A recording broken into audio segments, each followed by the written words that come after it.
Okay, so before we talk about the super tough, super scary warriors known as the Spartans, let's go way, way back in time. Back then, there were no phones, no cars, no schools with air conditioning. There were just people living in small villages, trying to survive every single day. Now imagine a long, dry valley in the bottom part of Greece. A river called the Eurotas runs right through the middle of it. On one side of the valley, there are giant mountains called the Taygetus Range, tall, dark, and kind of scary looking. The valley is like a big natural bowl surrounded by rocky ridges that make it hard for enemies to sneak in. That valley was called Laconia, and that is where Sparta was born.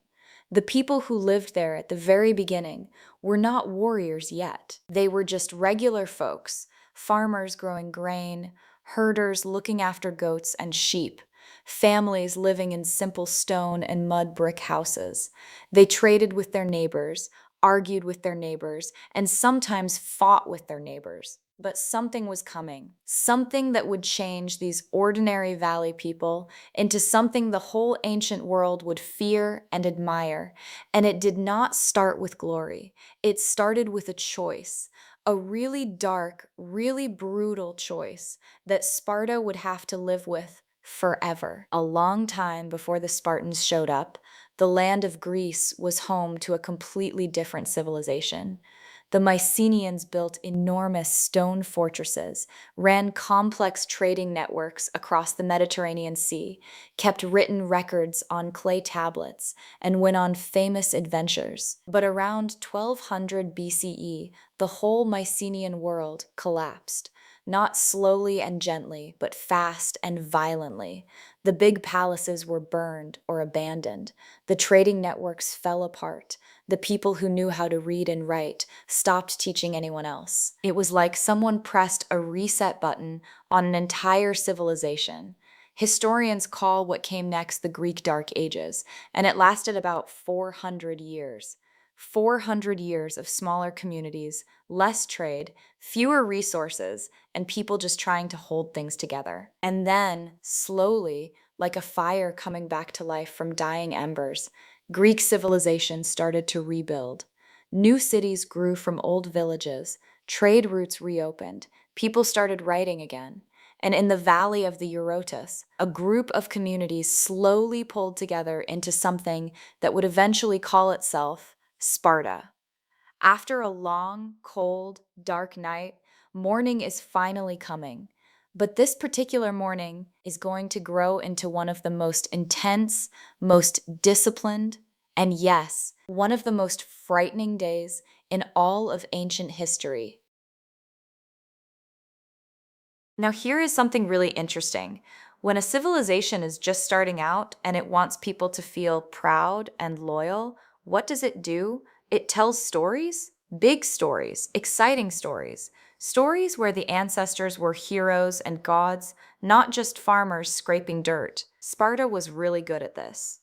One of the oldest stories Spartans told about themselves involved a figure called Lacedaemon. According to the myth, Lacedaemon was the son of Zeus, yes, the king of all the Greek gods, the thunderbolt guy, and a nature goddess named Taygete, after whom the giant Taygetes Mountains were named. Lacedaemon grew up to be a great and wise king. He married a woman named Sparta, and together they named the land and the city after themselves. Now, was this literally true? Almost certainly not. But for the Spartans, this story did something really important. It said that their city was not just the result of some people happening to settle in a nice valley, it was the result of a divine plan. Their city had been founded by the son of Zeus himself. Their ancestors were connected to the gods. And if your ancestors were gods and divine heroes, then everything you did, including the rough and often violent things you did, carried a kind of sacred permission. The gods were on your side. Your city was meant to be great. Your enemies were meant to fall before you. But the most important myth of all, the one that really explains why Sparta thought it had the right to do the things it would go on to do, was the story of the Heraclidae. The Heraclidae were the descendants of Heracles. You might know Heracles by his Roman name, Hercules, the strongest man in the world, the guy who completed 12 impossible tasks, the greatest hero in all of Greek mythology. According to tradition, Heracles and his family originally belonged to the Peloponnese, but after Heracles died, his descendants were driven out by their enemies. They were exiles, wandering far from their ancestral home, waiting for their chance to return. And then, after many generations, they came back. They brought warriors with them, the Dorians, and they fought their way into the Peloponnese and took it back. This event was called the Return of the Heraclidae. Think about what this story does. It takes a conquest and reframes it as justice. It was not an invasion, it was a homecoming. It was not theft, it was restoration.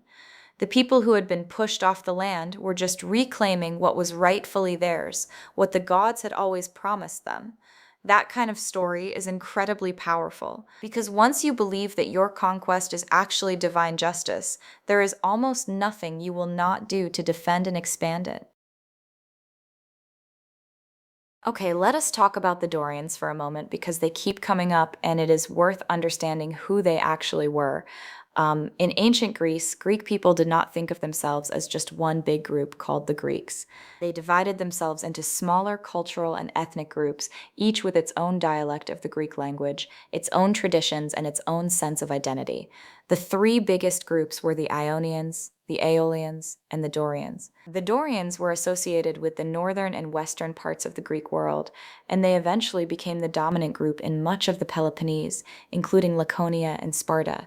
They spoke a distinctive dialect of Greek called Doric. They had their own religious festivals, their own styles of architecture, and their own cultural traditions. Sparta was a Dorian city through and through, and Spartans were extremely proud of this identity. Being Dorian was not just an ethnic category for them, it was a mark of toughness, simplicity, and military virtue. Spartans actually looked down on the Ionians, particularly the Athenians, as soft, overly sophisticated, and too focused on fancy things like art and philosophy and comfortable living. Spartans preferred plain speech, plain food, plain clothing, and plain architecture. They were not interested in impressing anyone with beauty. They wanted to impress people with strength. Now, the big historical debate is this. Did the Dorians actually invade the Peloponnese in a dramatic military conquest, or did they arrive more gradually over a long period of time, mixing with the people already there? The honest answer is that we do not know for certain. The archaeological evidence does not show a clean moment of dramatic invasion. Instead, it shows gradual change over time, new styles slowly mixing with older ones, which suggests that whatever happened was probably more complicated than a simple army marching in and taking over. But here is the important thing. The Spartans believed the story of dramatic conquest. They believed their ancestors had come in, fought hard, and taken the land by right of strength and divine favor. And that belief shaped everything. Here is where the real story of Sparta's darkness begins. Here is the moment where you can see exactly how and why Sparta turned itself into the kind of society it became. Right next to Laconia, just across the tall, dark Taygetus Mountains to the west, was a place called Messenia. Messenia had something Laconia did not have quite as much of: really, really good agricultural land. Rich soil, well-watered valleys, ideal conditions for growing grain and raising livestock. It was one of the most fertile regions in all of Greece, and Sparta wanted it. By around 743 BCE, Sparta launched a war against its western neighbors, the Messenians.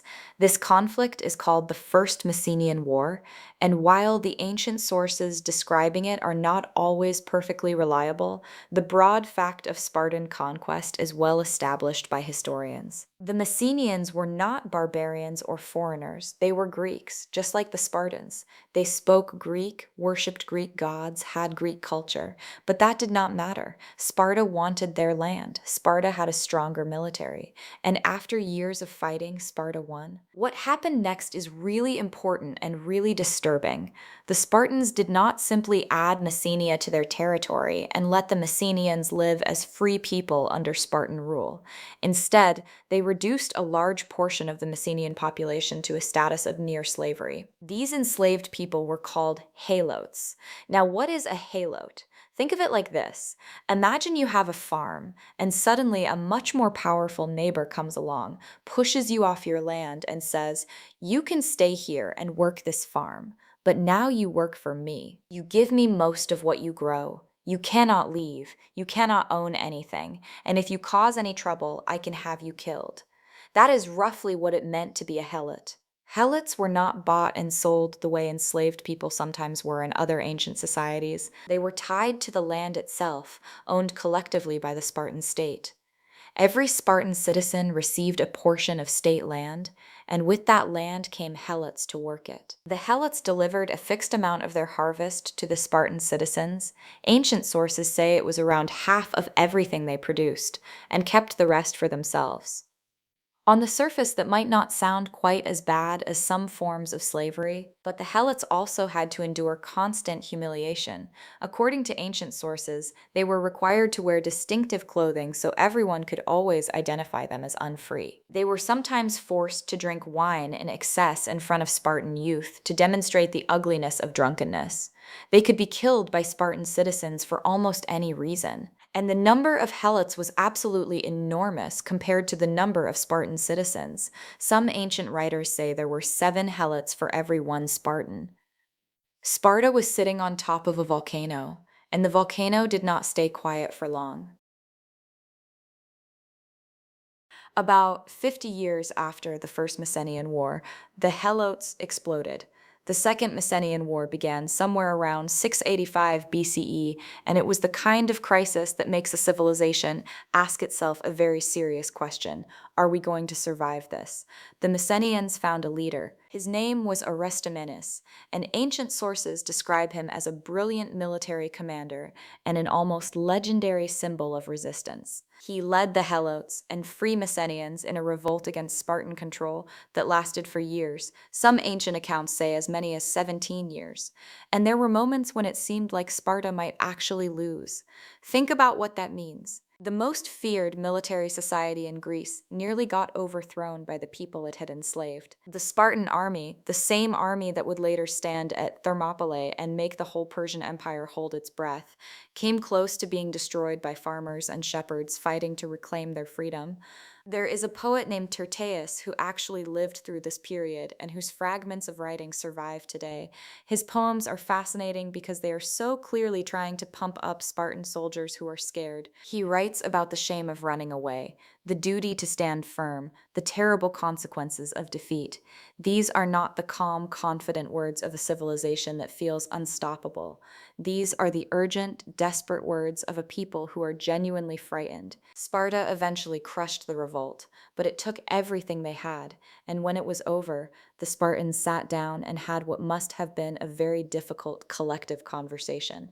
The conversation went something like this: "We nearly lost everything to people we enslaved. They are still there, they still outnumber us, they still hate us. What do we do?" The answer Sparta came up with was not to free the Helots. It was not to treat them better or find a more sustainable system. The answer was to make Sparta itself into a military machine so powerful, so constantly ready for war, so absolutely terrifying to face in battle that no revolt could ever succeed again. That every child would be trained from the youngest possible age for combat.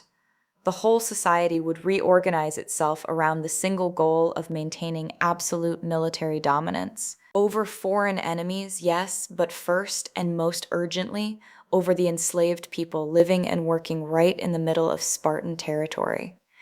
That decision, made in the shadow of fear, born out of the experience of almost losing everything, is why Sparta became Sparta. Now, Spartans did not think of their new way of life as a desperate reaction to a near disaster. They thought of it as a gift from a wise and brilliant lawgiver named Lycurgus. According to Spartan tradition, Lycurgus was a man of extraordinary vision and wisdom who lived sometime in the early centuries of Spartan history.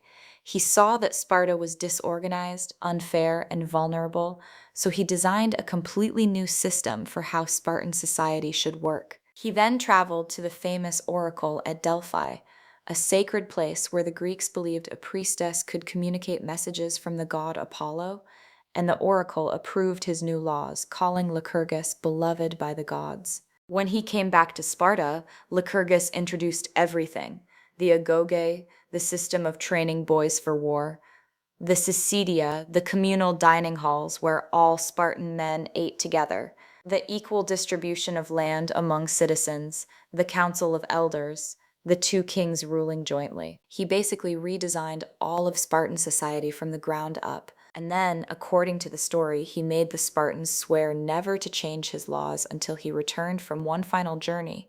Then he left Sparta and never came back, essentially dying in voluntary exile so that his laws could never be officially revised. It is a beautiful and dramatic story, and it is almost certainly not historically accurate in its details. Even ancient writers admitted that the historical Lycurgus was very hard to pin down. The great biographer Plutarch, who wrote a long account of Lycurgus's life, begins by saying openly that there is basically nothing about Lycurgus that is not disputed. Different ancient sources gave him wildly different dates for when he lived, disagreed about what he actually did, and were not even sure if there was one Lycurgus or two or more people whose stories had been blended together over the years. Modern historians generally think that the reforms of Lycurgus were not the work of one single person at one single moment. They were probably a slow accumulation of changes made over many generations. These changes were then bundled together and credited to a legendary founding figure to give them the authority of age and divine approval. In other words, Sparta needed a story that made its harsh, militaristic way of life seem like it was always meant to be this way, always blessed by the gods, always the result of wise planning rather than desperate improvisation. Lycurgus was that story. Now let us talk about the thing that every single person curious about Sparta eventually wants to know about. What was it actually like to grow up as a Spartan boy? The short answer is unbelievably hard. The longer answer starts even before birth. According to ancient sources, when a Spartan baby was born, it was not automatically welcomed into the world by its family. Instead, elders of the community examined the newborn. If the baby looked healthy and strong, it was allowed to live and be raised. If it looked weak or sickly, the baby was taken to a remote location and left to die. But the underlying message is deeply revealing. From the very first moment of life, the Spartan state was evaluating its citizens for military usefulness. You were not valuable just because you were a human being. You were valuable because you might one day be a soldier. At 7 years old, the age when most kids in the modern world are just starting to learn to read, Spartan boys were taken away from their families and placed into communal barracks with other boys under the supervision of older teenagers and adult officers. 7 years old, taken from your mother, from your home, from everything familiar. The Agoge was designed to be uncomfortable, on purpose, all the time. Boys were given barely enough food to survive. They were expected to make up the difference by stealing. Stealing was not just allowed, it was encouraged. The idea was that a good soldier needs to be clever, sneaky, and resourceful. If you got caught stealing, you were punished, not for stealing, for getting caught. Boys slept on beds they made themselves by cutting river reeds with their bare hands. They slept on these scratchy reed mats in all seasons. They wore a single piece of clothing all year round, the same in freezing winter as in burning summer. They went barefoot everywhere, winter and summer, until the soles of their feet became tough as leather. They ran a lot. They wrestled. They trained with weapons. They competed constantly against each other because the Agoge ran on competition. Older boys mentoring and pushing younger boys, everyone ranked according to toughness and skill. There was a famous ritual connected to the Agoge that has become one of the most discussed and debated events in ancient history. It happened at the sanctuary of the goddess Artemis Orthia, and it involved boys being whipped, flogged with a leather strap while trying to grab pieces of cheese from the goddess's altar. The boy who could endure the most pain without crying out, without begging for it to stop, without collapsing, that boy was celebrated as a hero. Ancient sources, including Plutarch and the later writer Cicero, describe boys dying from their wounds rather than surrendering. Some think the ritual started as something much milder and became more extreme over time, possibly because tourists actually came to watch and the Spartans ramped up the drama for an audience. What is certain is that the ritual, whatever its exact form, communicated a clear message. A Spartan body was a tool of the state, and pain was just something you managed, not something that could stop you. As boys grew older and moved through the stages of the Agoge, the training became increasingly military. By their late teens, young Spartan men were participating in real patrols, real surveillance, real preparedness for actual combat. And then they crossed a threshold into something that is one of the darkest aspects of the entire Spartan story. Here is something ancient sources describe that is genuinely chilling, and historians still debate exactly what to make of it. At a certain point in a young Spartan man's training, he might be selected for something called the Krypteia, which translates roughly as the hidden thing or the secret. What was the Krypteia? According to ancient sources, including Plutarch and Aristotle, it was a kind of covert operation. Young Spartan men were sent out into the countryside, alone at night, armed with only a dagger, with instructions to spy on the Helot population and, in some accounts, to kill Helots who seemed strong, capable, or potentially dangerous. Let that sink in for a moment. As part of their military training, young Spartan men may have been expected to secretly hunt and kill enslaved people, not as punishment for any crime, but specifically to eliminate those who appeared physically capable of leading a revolt. The historian Thucydides mentions an incident in which Sparta called on Helots who had performed military service to come forward and be recognized for bravery, and then, after those Helots proudly identified themselves, had them quietly disappeared, never to be seen again. His reasoning was that Sparta feared the boldest and most capable Helots most of all, because those were exactly the people who might lead an uprising. Now, modern historians debate the Krypteia quite a lot.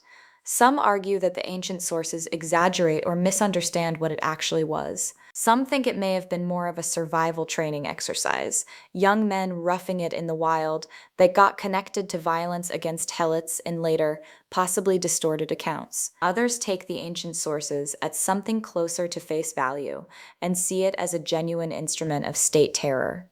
What is harder to debate is the general principle it illustrates. Sparta maintained its control over the Helot population through institutionalized fear. Ancient sources describe a practice called the declaration of war on the Helots, supposedly made annually by the Spartan state, which essentially gave Spartan citizens legal permission to kill Helots without facing any consequences for it. Whether this annual declaration was literal or metaphorical, the message it sent was brutally clear. Helot lives were always at risk by official state policy. The purpose of that policy was to keep the Helots so frightened and so aware of their vulnerability that organized resistance would seem impossible. It worked. For a long time, it worked very well. Here is something that surprises a lot of people who are learning about Sparta for the first time. Spartan women had a lot more freedom than women in almost every other ancient Greek city. In Athens, which most people think of as the center of civilization and democracy in ancient Greece, women from wealthy or middle-class families were expected to stay mostly at home, to avoid being seen in public if possible, to have very little say in politics or public life, and to be defined almost entirely by their roles as wives and mothers. Spartan women were different. They received physical training, including running, wrestling, and throwing. They were allowed to own property and even to inherit it. When Spartan men were away at war, which was often, women ran the household economy, managed the family estate, and made real decisions. They were not hidden away. They walked around in public, they spoke their minds, and they were famous across the Greek world for being outspoken and confident. Ancient Greek writers from other cities were fascinated and sometimes scandalized by Spartan women. Writers like Aristotle complained that Spartan women were too independent, too bold, and too powerful. He thought their freedom was actually bad for Spartan society because it gave women too much influence. But here is the thing. The freedom Spartan women had was not freedom for its own sake. It was functional freedom, meaning it served the goals of the state just like everything else in Sparta. The state needed strong, healthy babies, future soldiers. The state needed the home economy to function while men were away fighting.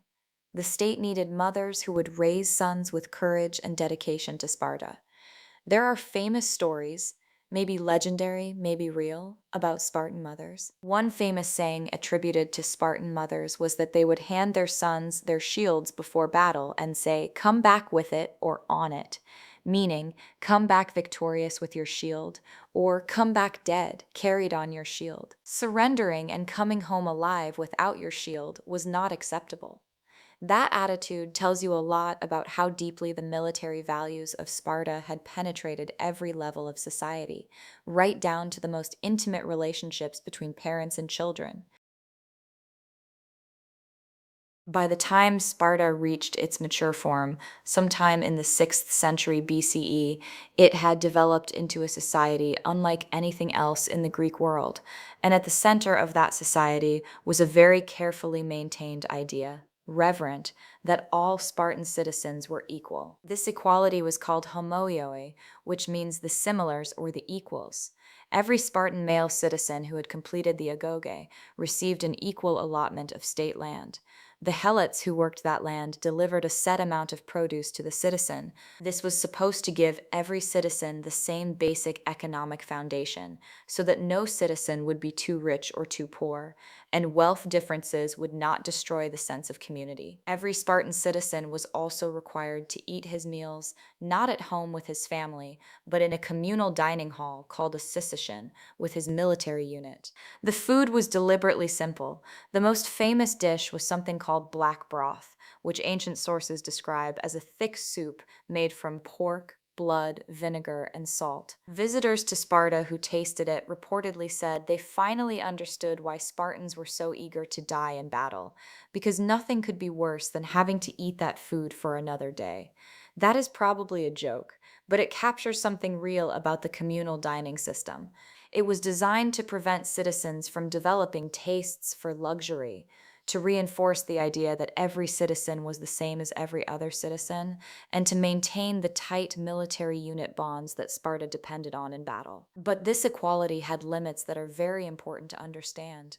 The equality of the homoio only applied to the citizen class, a relatively small minority of the total population. Below them were the Pyriokoi, free Greek communities who were not Spartan citizens but were not enslaved either. And below the Pyriokoi, at the very bottom of the social structure, were the Helots.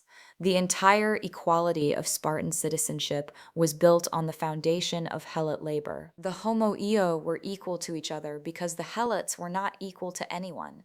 The leisure time that allowed Spartan men to train and eat together and debate policy was paid for by the forced labor of people who had no say in any of it. The whole system was, in a very real sense, one big machine for turning the exploitation of a majority into the glory of a minority. And the machine worked for a while. By the 5th century BCE, Sparta's reputation had spread far beyond the Peloponnese. When a massive Persian army under King Xerxes invaded Greece in 480 BCE, the Greek city-states scrambled to organize a defense, and the Spartans, whatever their flaws and whatever the dark foundations of their society, stepped up to fight. The most famous moment of this conflict was the Battle of Thermopylae, where a small Greek force, led by the Spartan king Leonidas and including 300 Spartan warriors, held a narrow mountain pass against the enormous Persian army for 3 days. Eventually, a local Greek man named Ephialtes betrayed the Greek position by showing the Persians a path around the pass, surrounding the defenders. Leonidas sent most of the Greek forces away and stayed behind with the 300 Spartans and a group of Thespians and Thebans, knowing they would die. and die they did. The entire Spartan contingent was wiped out, along with the other defenders who remained. Leonidas himself was killed. But in dying, they became immortal, or at least their story did.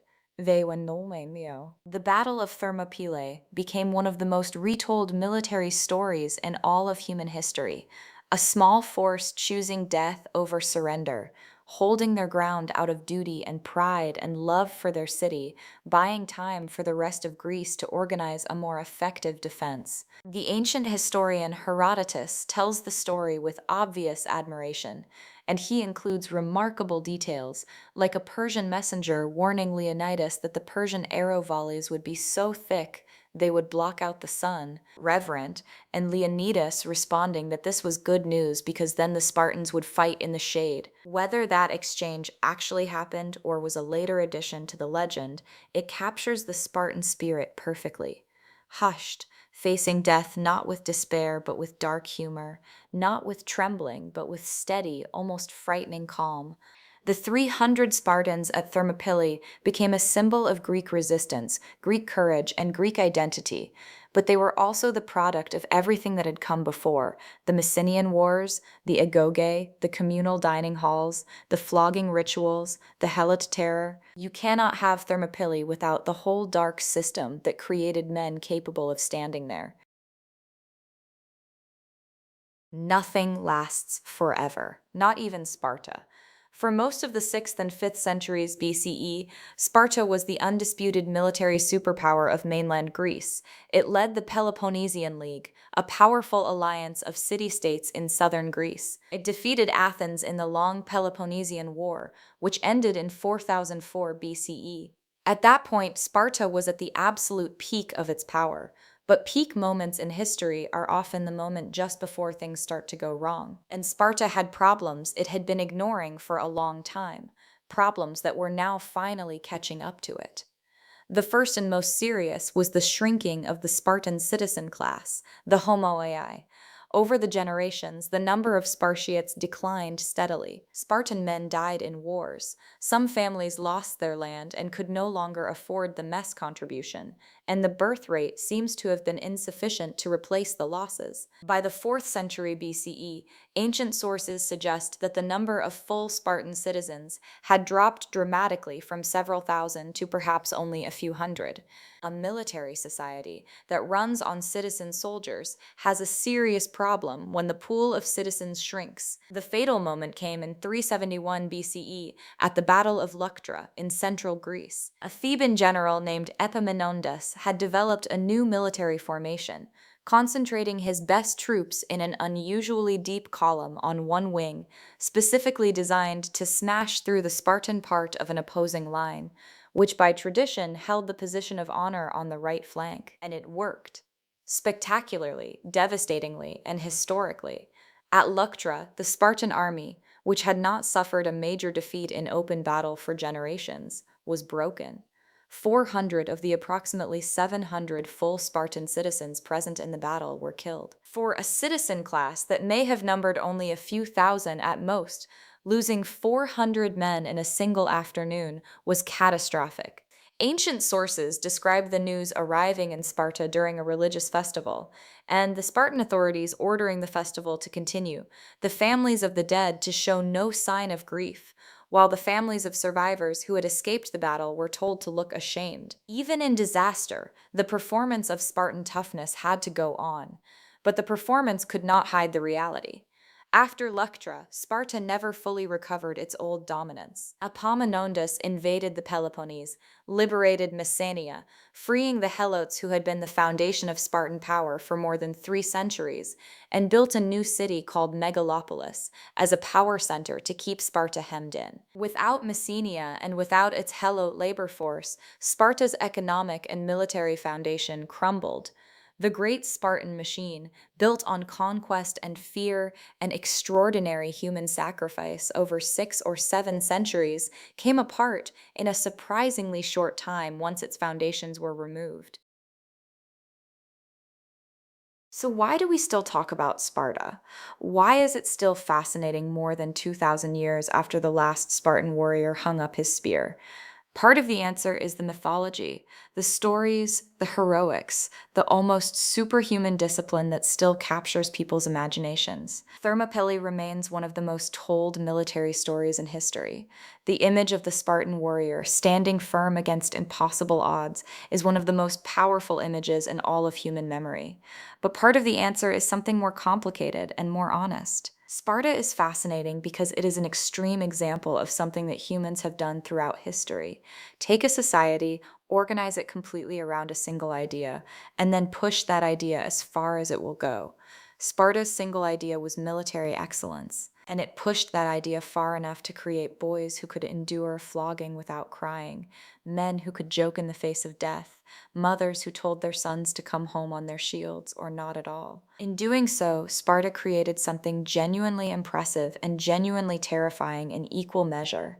The same system that produced the heroes of Thermopylae also produced the Krypteia. The same culture that created warriors of extraordinary discipline also created a society built on the exploitation and terror of people who had never consented to any of it. The Helots are the part of the Spartan story that gets left out of most movies and most popular accounts. But they are the most important part of the story, because without them, there is no Sparta. No Helot labor, no leisure time for training, no conquest of Messenia, no crisis to respond to, no desperate need to build the most ferociously military society in the ancient Greek world. The Spartans needed the Helots to be Spartan, and the Helots paid for Spartan greatness with their freedom, their dignity, and often their lives.